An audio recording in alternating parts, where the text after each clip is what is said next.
work. This is a very complicated topic according to me. It's as simple as it is complicated. And we do this day in, day out. And what you do day in, day out is tough.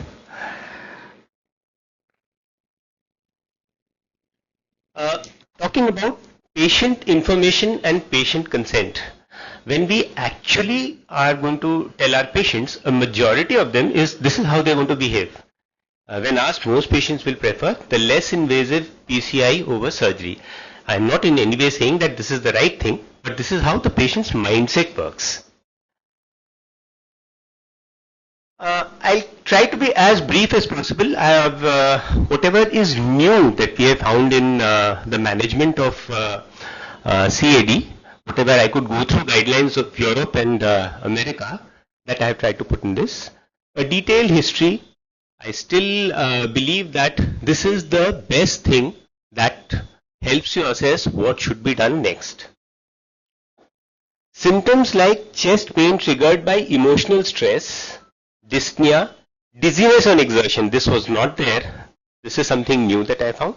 Dizziness on exertion, pain in the arms, jaw, upper back, and fatigue are considered potential angina equivalents. In the initial diagnostic management, there is place for hsCRP and fibrinogen plasma levels. Now, this again comes with a pinch of salt. We in our practice are always there are always cost constraints, so this becomes, but if cost allows, then this should be done. About pre-test likelihood, we have lots of algorithms and charts, and we are going into the AI world. So if there is a pre-test likelihood of high likelihood of epicardial CAD, then we can use those models with additional clinical data in form of assessing the peripheral arteries. Somebody in one of the lectures talked about ankle brachial index, resting ECG, resting echo, vascular calcifications, etc. Ambulatory ECG has become important. Ambulatory ECG is considered diagnostic when we are suspecting vasospastic angina. It will not be picked in your office ECG, so you've got to put the patient on Holter style. Imaging. Now, if there is low risk of disease, if there is low risk of coronary artery disease, then CT angio is what is now the recommendation. Stress echo. Stress echo is something that is not so easy to do. You've got to have a level of training for it, although it is rampantly done. But stress echo is recommended to diagnose ischemia, and those who have done it diligently will know that to diagnose two or more contiguous segments, if they are not visualized properly, whether because of the anatomy of the patient, obese or whatever, then it is better to use IV contrast agents that will help you understand or improve the diagnostic accuracy. In suspected disease of moderate to high risk, there is a 15 to 85% pre-test likelihood, then a SPECT or a PET is recommended. SPECT or PET are recommended, but they are expensive, so you've got to weigh that part. If moderate to high risk, then myocardial perfusion imaging is recommended to quantify the ischemia. Now, understanding CAD involves not only identifying whether your patient has CAD, but also diligently quantifying ischemia. That will help you give the best treatment to your patient. Limitations of MR imaging, it is not possible in a certain set of pacemaker patients if there is severe renal failure, atrial fibrillation, bigeminy, trigeminy, etc. Invasive imaging. Invasive imaging, the whole world is now moving radial. It is now the preferred access site to go for angiograms, to have coronary pressure assessment available. Now in this, I feel the next generation cath labs that are coming up will have integrated, they do have it in the advanced models now, but this is the way forward. You should not have to buy every set of instruments. This should be incorporated in your cath labs. So functional assessment of severity in a non-left main stenosis ought to be assessed with coronary pressures, by which I mean use FFR in your practice. Even a 90% lesion, you will be at times happy to leave if you have the evidence to prove that you don't have to do it. Individuals with de novo symptoms, highly suggestive of obstructive disease. Now this is something that we've been doing intuitively. अगर मुझे ये लग रहा है कि इसको coronary artery disease है, the clinical assessment by a cardiologist, then that is good enough reason.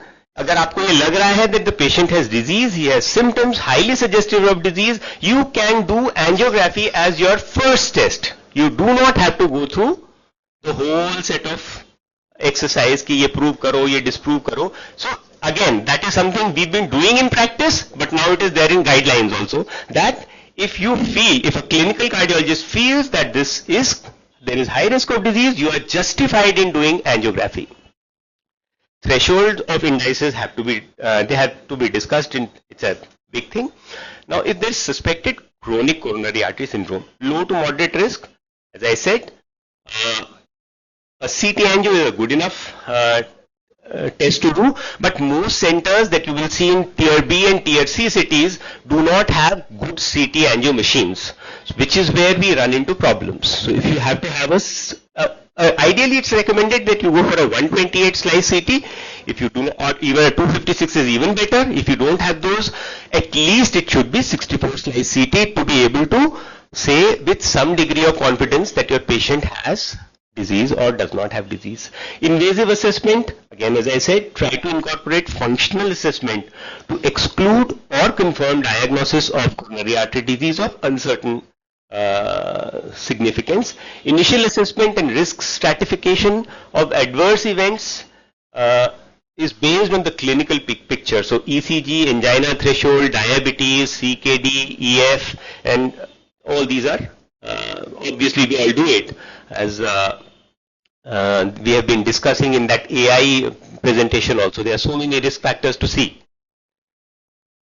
Multidisciplinary approach. Before me, Dr. Ramji sir discussed about the heart team approach. So if you are dealing with difficult disease, the way forward is to try to evolve teams and arrive at neutral, with the neutral frame of mind. You should not be biased.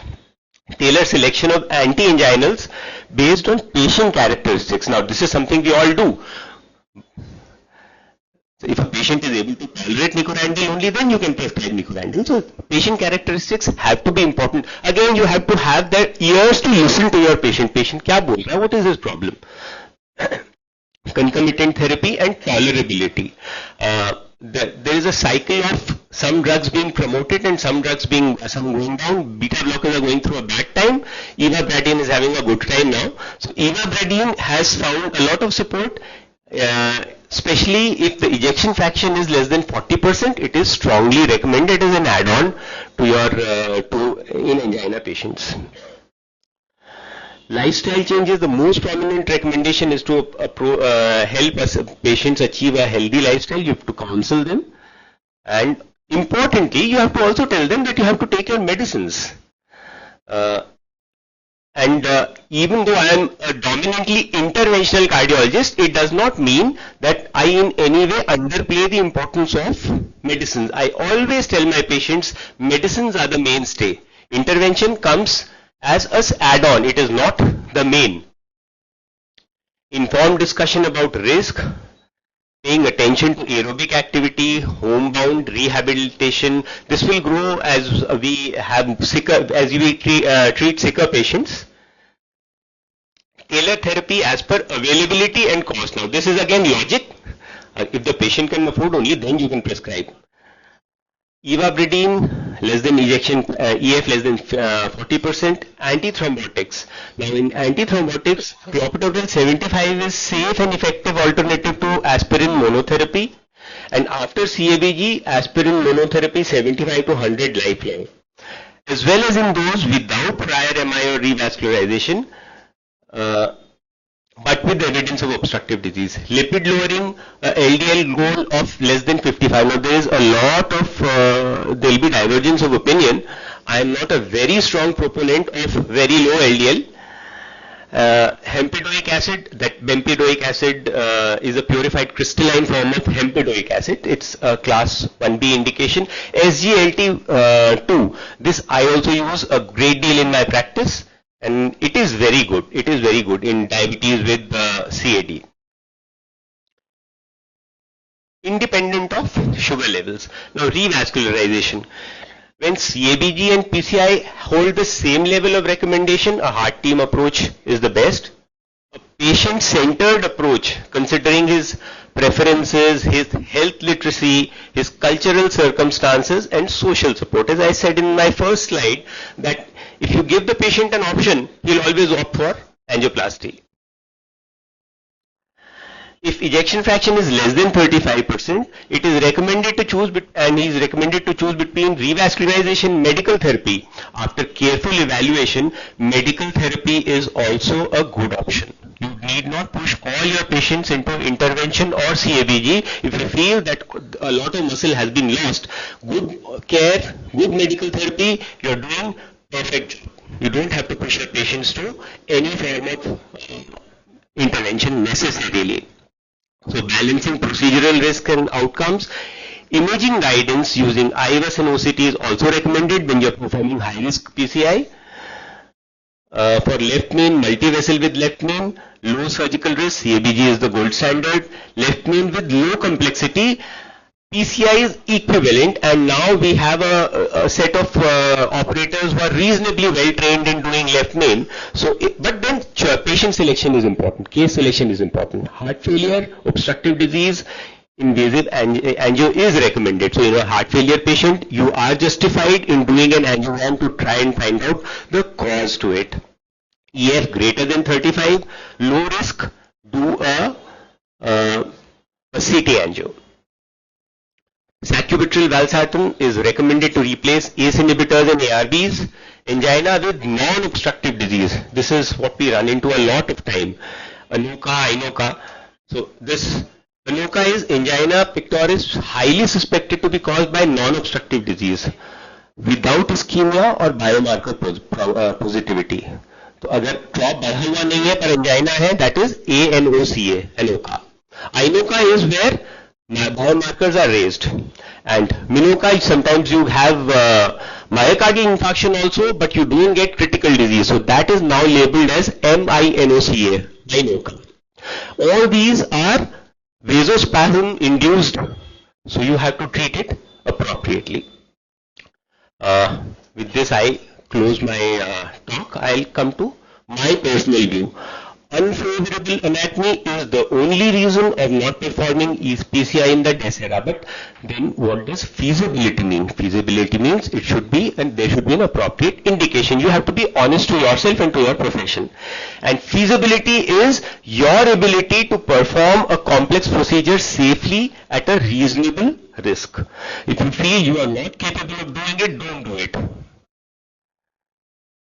And the ethic of reciprocity. Do unto others what you would have. अगर मुझे ये disease होती तो मैं ये दूसरे मुझे ये करते, वही पेशेंट अपने पेशेंट को मैं ऑफर करूं. So this I close. Thank you. Thank you for nice deliberation. If there is any question, then I will request Dr. A.K. Singh sir to give memento to Dr. Rohit. Yeah.